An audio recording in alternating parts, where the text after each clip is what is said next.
Alright, so I'm back and we're going to look at something from way in the past. This is I think it was part of the Generations line, which was like kind of like their catch-all for things for a bit. But this is from the War for Cybertron series, their Optimus Prime. Now, he did not come with this axe, I believe. I don't know if this was like a second release or something like that did come with it, but I'm pretty sure that this is a third-party add-on.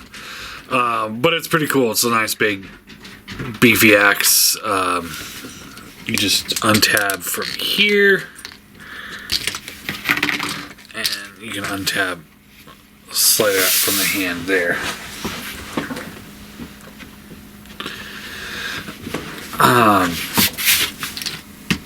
Send him off to the side. So you've got, and this will untap here, so you can actually plug. You could slide the hand in, or slide it in here. Plug this in here. Slide this one into the other hand here. You could do a few things with this. So it's a pretty cool little accessory. But I'm pretty sure. I'm almost positive that's a third-party add-on. I want to say Corebot V, maybe. That sounds about right. But anyway, yeah. Nice big axe. The plastic doesn't feel super great on this, so if you do get one, I would recommend using caution just to be on the safe side. So set that off to the side. All right, so he does come with this rifle. It does fold up for car mode. Let me just. So you just like that, and then you can just press that button there and it flips out. The problem with any and all of these spring-loaded guns like this is you get, in the end, kind of a floppy gun, which I don't like.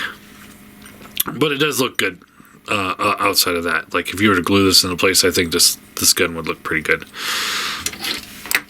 Alright.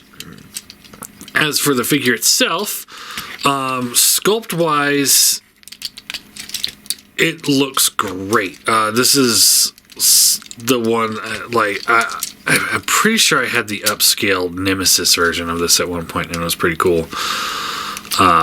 Which I think I might have gotten from Chris, too. So, gotta shout out Chris for letting me look at these older figures, because I just don't have a lot of these older things anymore, because, I buy, sell, trade all the time. So it's just kind of... But yeah, for a mainline chug, this thing is sculpted really well, especially that head sculpt is awesome. I really like that. So the head's on a ball joint, so you get the left, the right, a little up, a little down, a little, not really much wiggle in there, but you do get the up and down, left and right. Shoulders are on swivels, and they hinge out to the side. Bicep swivel, bends at the bends at the elbow. Wrist swivels and hinges downwards. All that seems to work pretty well. Nothing really at the waist. Hips are on ball joints. Now, they have loosened pretty badly over the years. So, that's one of those, you'll want to take that apart, just pop the ball joint out and throw some nail polish or floor polish on there and tighten up them joints.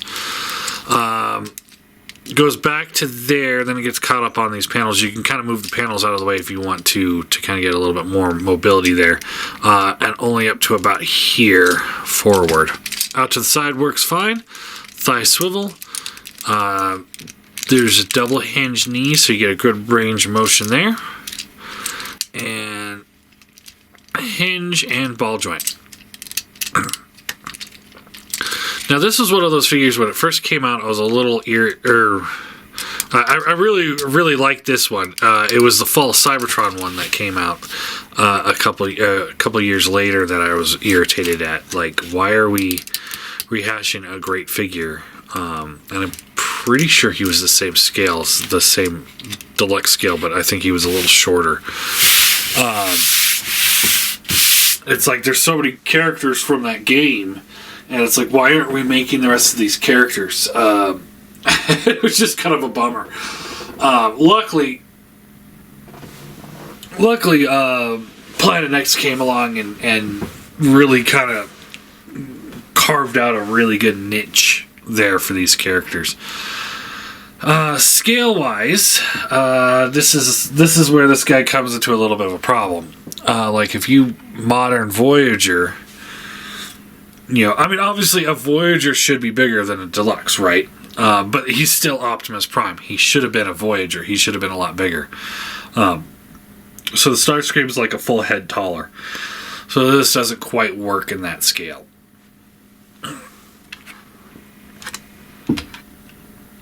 And here he is with the older Chug Seekers. And I think that actually is a pretty good scale. So scale-wise, I think, with some of the older Chug stuff, smaller Chug stuff, you'll probably get away with it pretty easily. As for the figure itself, I think he's pretty good. He's not. This particular copy is not held up all that well because of those loose hips. But past that, it's a pretty decent figure. However, I don't know if there's a place for it in a modern collection. I think we've moved past it now. I think if if you're going in for the Fall of Cybertron or War for Cybertron collections, the answer is Planet X, 100%. There's not much that Hasbro has put out that really goes with this figure. Like I said, it's like they did expand a little bit into the Fall of Cybertron stuff years later with another Optimus Prime, the Soundwave, the Blaster. I think there was a Kickback, but they never really flushed out the series, so there was just a few pieces here and there. Whereas Planet X pretty much, if you're a fan of these games and you want good representation of them, Planet X is the way to go. But as a standalone piece, he's fine. It's just one of those, like, I wish I had a little bit better paint job on it. I did have if you go back into my videos far enough, you'll see, really far, back near the beginning, I did look at the Nemesis version of this, and that was a pretty good one. Like the Dark Side, I think it was. And there was a different painted Megatron as well. So yeah, I think in the end I'm going to give him a